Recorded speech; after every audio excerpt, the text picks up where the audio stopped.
आज दिनांक 25 जानेवारी रोजी पाचोरा तालुक्यातील लासगाव येथे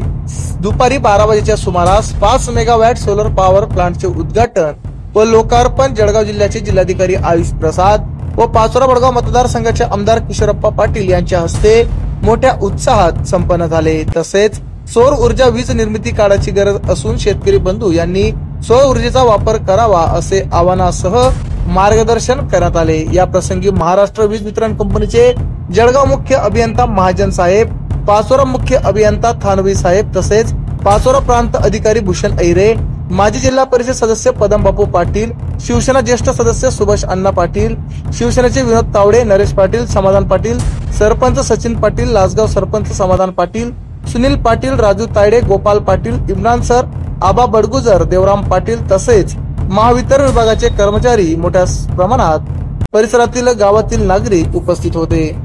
आमच्या चॅनलला लाईक करा, सबस्क्राईब करा, बेल आयकॉनवर क्लिक करा आणि शेअर करायला विसरू नका।